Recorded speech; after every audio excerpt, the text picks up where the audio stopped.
BJP ने जैसे ही जल बोर्ड में हुए करीब 500 करोड़ के घोटाले से पर्दा उठाया तो आम आदमी पार्टी ने जल्दी से कह दिया कि इसमें सरकार या मंत्रालय की कोई भूमिका नहीं है, इस घोटाले के लिए अफसर जिम्मेदार हैं। लेकिन आम आदमी पार्टी का यह तर्क देना कि इसके लिए अफसर जिम्मेदार हैं, मंत्रालय नहीं, क्योंकि सिर्फ कुछ अफसर मिलकर करीब 2000 करोड़ का टेंडर अपनी मर्जी से किसी को नहीं दे सकते।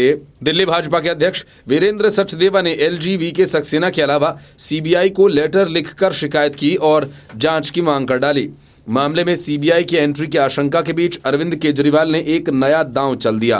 केजरीवाल सरकार अब जल बोर्ड का ऑडिट कैग से करवाएगी, वह भी अपने कार्यकाल का नहीं बल्कि इसमें शीला दीक्षित के कार्यकाल का भी शामिल होगा। मतलब कि केजरीवाल की सरकार जल बोर्ड का 25 साल का ऑडिट करवाने जा रही है ताकि CBI का खतरा फिलहाल टल जाए। इसलिए दिल्ली के मुख्यमंत्री अरविंद केजरीवाल ने दिल्ली जल बोर्ड पिछले 15 साल का ऑडिट कराने का आदेश दिया। इसका मतलब है कि शीला दीक्षित की अगुवाई में 2013 तक चली कांग्रेस सरकार के दौरान हुई कामकाज की भी जांच की जाएगी।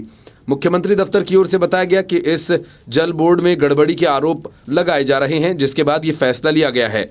सरकार के एक वरिष्ठ पदाधिकारी ने कहा कि दिल्ली जल बोर्ड में आर्थिक अनियमितता के लगाए जा रहे आरोपों की वजह से CAG ऑडिट का फैसला लिया गया है। दिल्ली के मुख्यमंत्री अरविंद केजरीवाल ने कहा कि विपक्ष के लोग आरोप लगा रहे हैं और CAG ऑडिट से सब साफ हो जाएगा। दिल्ली के मुख्यमंत्री ने दिल्ली जल बोर्ड के फंड नहीं दिए जाने का आरोप लगाते हुए कहा कि ये अफसरशाही यदि सरकार के प्रति जवाबदेह नहीं होगी तो सरकार चलाना असंभव हो जाएगा। अभी दिल्ली जल बोर्ड को फंड नहीं दिया जा रहा है, इससे पूरी दिल्ली में पानी और सीवर की बहुत बड़ी समस्या पैदा होने जा रही है। जल मंत्री आतिशी जगह जगह जा रही हैं, अभी से कई जगह सीवर ओवरफ्लो हो रहे हैं, मेंटेनेंस की दिक्कत आ रही है, फंड की दूसरी किश्त जारी नहीं की जा रही है। ये स्थिति अच्छी नहीं है। दिल्ली सरकार ने ऑडिट का ये फैसला ऐसे समय में किया जब जल बोर्ड को लेकर भ्रष्टाचार के कई आरोप लगाए गए। दिल्ली बीजेपी ने पिछले सप्ताह आरोप लगाया था कि दिल्ली जल बोर्ड के 10 सीवेज ट्रीटमेंट प्लांट के अपग्रेडेशन में भ्रष्टाचार हुआ है। भाजपा ने 400-500 करोड़ के घोटाले का आरोप लगाते हुए ED और CBI से जांच की मांग की थी। भाजपा का दावा है कि सीवेज ट्रीटमेंट प्लांट यानी STP को अपग्रेड करने के कामकाज में गड़बड़ी हुई है, जिसे आम आदमी पार्टी की सरकार के अधीन आने वाले दिल्ली जल बोर्ड ने अंजाम दिया। दिल्ली भाजपा के अध्यक्ष वीरेंद्र सचदेवा ने LG और CBI को लिखे लेटर में टेंडर प्रक्रिया पर सवाल उठाए हैं। सूत्रों के मुताबिक उन्होंने इसमें लिखा है, सिंगल कोटेशन के आधार पर एक कंसल्टेंट ने एस्टीमेट तैयार किया और बाजार मूल्य से अधिक का एस्टीमेट तैयार किया गया। भाजपा का कहना है कि 10 STP को अपग्रेड करने की अनुमानित लागत 1508 करोड़ रुपए थी, जबकि 1938 करोड़ रुपए का ठेका दिया गया। भाजपा के प्रवक्ता गौरव भाटिया ने कहा कि 10 STP को अपग्रेड करना था, जिसमें 5 का क्षमता विस्तार भी करना था, लेकिन DPR केवल 2 ही बनाया गया। उन्होंने ये भी कहा कि L1 की बोली 392 करोड़ लगाई गई थी, लेकिन इसे कम करने की बजाय बढ़ाकर 408 करोड़ रुपए कर दिया गया। उन्होंने कहा कि अनुमानित लागत से अधिक पैसे सरकार ने दिए ताकि उसे इसमें कमीशन मिले। सचदेवा ने LGV सक्सेना से ठेकों को रद्द करने और CBI से जांच कराए जाने की मांग की। आम आदमी पार्टी ने एक बयान जारी करके कथित गड़बड़ी का ठीकरा अफसरों पर फोड़ा। पार्टी की ओर से जारी बयान में कहा गया कि बीजेपी आरोप लगा रही है कि कुछ अधिकारी ने दिल्ली जल बोर्ड में टेंडर नियमों का उल्लंघन किया। दिल्ली सरकार शिकायत के आधार पर पहले ही दिल्ली जल बोर्ड और वित्त विभाग से कहा है कि दोषी अधिकारियों की पहचान की जाए, लेकिन अभी तक कोई एक्शन नहीं लिया गया। सनातन के श्राप से कांग्रेस मुक्त हो नहीं पाई थी कि DMK ने हिंदी पट्टी के राज्यों को गौमूत्र प्रदेश कहकर हंगामा खड़ा कर दिया। कांग्रेस का जो रवैया सनातन मामले में उदयनिधि स्टालिन के बयान पर था, ठीक वैसा ही कांग्रेस ने इस बयान की निंदा करने की जगह खुद को इस मामले से अलग कर लिया। लेकिन इंडी गठबंधन में शामिल दलों ने DMK सांसद DNV सेंथिल कुमार S की खुलकर निंदा करने की जगह चुप्पी साध ली। सनातन के खिलाफ बयान और कांग्रेस की चुप्पी का नतीजा 3 राज्यों में उसे मिल गया। हालांकि सेंथिल कुमार ने अपने इस बयान पर संसद में माफी मांग ली और उसे संसद की कार्यवाही से भी हटाने का अनुरोध किया, लेकिन बात निकली है तो दूर तलक जाएगी। हो सकता है कि आने वाले दिनों में बिहार सरकार के मंत्री चंद्रशेखर यादव और अखिलेश यादव के खास स्वामी प्रसाद मौर्य इस बयान का फॉलोअप करें, क्योंकि ये दोनों पहले भी ऐसा करते रहे हैं।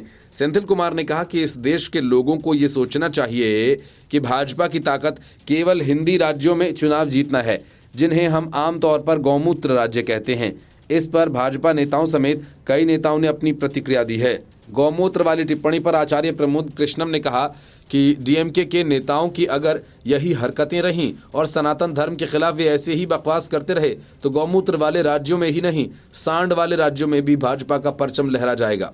कांग्रेस नेता आचार्य प्रमोद कृष्णम ने कहा, संसद में गौमूत्र छिड़कने का सवाल है तो वो वैसे ही मंदिर है, पंचगव मंदिर में प्रयोग होता ही है।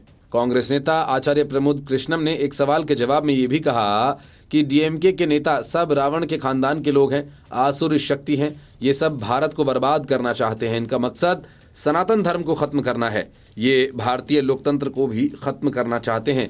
सांसद डीएनवी सेंथिल कुमार एस की गौमूत्र वाली टिप्पणी पर भाजपा सांसद सुशील मोदी ने कहा कि इस प्रकार की भाषा का खामियाजा उन्हें 3 राज्यों के चुनाव में भुगतना पड़ा है। ऐसी हल्की टिप्पणी करना उचित नहीं है। ऐसे लोगों को लोकसभा चुनाव में जनता सबक सिखाएगी। डीएनवी सेंथिल कुमार एस की गौमूत्र वाली टिप्पणी पर केंद्रीय मंत्री अर्जुन मुंडा ने कहा कि जो जिस तरह की सोच रखता है वो उसी तरह कहते हैं। इसका भारत की जीवन पद्धति में कितना महत्व है इसका उन्हें अंदाजा नहीं। सेंथिल कुमार की गौमूत्र वाली टिप्पणी पर डीएमके के सांसद वाइको ने कहा कि मैं उनके बयान से सहमत हूं, वे सही हैं। केंद्रीय मंत्री अश्विनी कुमार चौबे ने कहा कि इस प्रकार की गंदी बातें करने वाले लोग जो सनातन को गाली देते थे उन्हें अभी आधा तमाचा लगा है, थोड़े दिन बाद पूरा लगेगा। गौ गंगा गीता गायत्री का अपमान देश नहीं सहेगा। डीएमके सांसद डीएमवी सेंथिल कुमार का कहना है कि अगर उनके द्वारा दिए गए बयान से अनजाने में सदस्यों और लोगों के कुछ वर्गों की भावनाएं आहत हुई तो वे इससे वापस लेना चाहेंगे। उन्होंने शब्दों को रिकॉर्ड से हटाने का अनुरोध किया और उन्होंने कहा कि इसका उन्हें अफसोस है। मनी लॉन्ड्रिंग मामले में फंसे सत्येंद्र जैन करीब 6 महीने से अंतरिम जमानत पर है, लेकिन सुप्रीम कोर्ट उन्हें फिर से जेल भेजने के मूड में है और अरविंद केजरीवाल को शराब घोटाला मामले में ईडी से बचने के लिए तरह तरह के हथकंडे अपना रहे हैं और अपनी कुर्सी बचाए रखने के लिए रेफरेंडम के नाम पर दिल्ली की जनता की आंखों में धूल झोंकने की कोशिश कर रहे हैं। इन सबके बीच सीबीआई ने केजरीवाल और सत्येंद्र जैन के लिए नया फंदा तैयार कर लिया है। माना जा रहा है कि सीबीआई के फंदा कसते ही केजरीवाल और जैन तो नपेंगे ही, आम आदमी पार्टी के एक और मंत्री कैलाश गहलोत भी निपट जाएंगे, क्योंकि जिस सुकेश चंद्रशेखर के बयानों और सबूतों के आधार पर सीबीआई जैन के खिलाफ एफआईआर करने जा रही है, उसने साफ तौर पर अपने पत्रों में कई बार कहा है कि आम आदमी पार्टी को उसने जो किश्तों में 50 करोड़ रुपए दिए थे उसकी डिलीवरी कैलाश गहलोत के फार्म हाउस पर दी गई। वैसे शराब घोटाला मामले में कैद विजय नायर के रहने के लिए कैलाश गहलोत ने ही अपना सरकारी बंगला मुहैया करवाया था। सीबीआई ने सुकेश सहित कई हाई प्रोफाइल कैदियों से करोड़ों रुपए की उगाही के मामले में दिल्ली के उपराज्यपाल वीके सक्सेना को चिट्ठी लिखी। इसमें सीबीआई ने दिल्ली के पूर्व जेल मंत्री सत्येंद्र जैन और पूर्व जेल महानिदेशक संदीप गोयल के खिलाफ एफआईआर दर्ज कराने के लिए एलजी से इजाजत मांगी। माना जा रहा है कि एलजी को इजाजत मिलते ही सीबीआई सबसे पहले संदीप गोयल को गिरफ्तार करेगी। सत्येंद्र जैन ने कथित तौर पर मनी लॉन्ड्रिंग के आरोपित सुकेश चंद्रशेखर से ही नहीं बल्कि कई हाई प्रोफाइल कैदियों से जेल के अंदर उन्हें सुरक्षा और सुविधा देने के लिए पैसे वसूले थे। सीबीआई ने तत्कालीन तिहाड़ जेल अधीक्षक अधिकारी राजकुमार के खिलाफ भी इस तरह की जांच के लिए एलजी से मंजूरी मांगी है। बीते साल सुकेश चंद्रशेखर ने सत्येंद्र जैन को लेकर दिल्ली के उपराज्यपाल को लिखी चिट्ठी थी और उनसे मिलने तिहाड़ जेल में आते थे और प्रोटेक्शन मनी के तौर पर 10 करोड़ रुपए भी लिए थे। यही नहीं, सुकेश ने दावा यहां तक किया कि उसने दक्षिण भारत में पार्टी में एक अहम पद दिए जाने के वादे पर पार्टी को 50 करोड़ रुपए भी दिए थे। सुकेश का कहना है कि 50 करोड़ के एवज में केजरीवाल ने उसे राज्यसभा में भेजने का वादा किया था। बीते हफ्ते ही सीबीआई ने आप नेता सत्येंद्र जैन के आरोपों को लेकर एलजी को पत्र लिखकर जानकारी दी थी। इसमें जांच एजेंसी ने जैन पर आरोप लगाया था कि उन्होंने तिहाड़, रोहिणी और मंडोली जेलों में खुद या अपने सहयोगियों के जरिए सुकेश को आराम से रहने देने के लिए 10 करोड़ रुपए की उगाही की थी। सीबीआई का सत्येंद्र जैन पर दिल्ली की जेलों के अंदर हाई प्रोफाइल करप्शन और जबरन वसूली रैकेट चलाने का आरोप है। एजेंसी ने दावा किया कि इस रैकेट में जैन एक सिंडिकेट की भूमिका निभाते थे। वहीं उनके इस काम में पूर्व जेल महानिदेशक संदीप गोयल, तत्कालीन अतिरिक्त जेल महानिरीक्षक मुकेश प्रसाद सहयोग करते थे।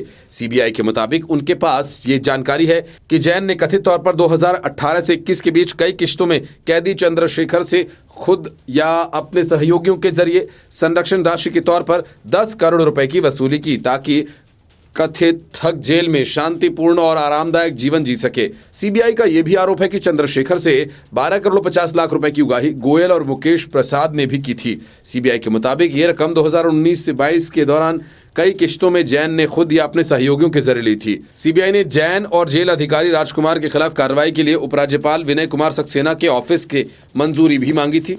इस दौरान सुकेश चंद्रशेखर ने एलजी को लिखी नई चिट्ठी में मुख्यमंत्री अरविंद केजरीवाल पर डराने धमकाने का आरोप लगाया और दावा किया कि जैन और मनीष सिसोदिया की मिलीभगत में जेल के अंदर समानांतर सिस्टम चल रहा है। Bureau report, news of India.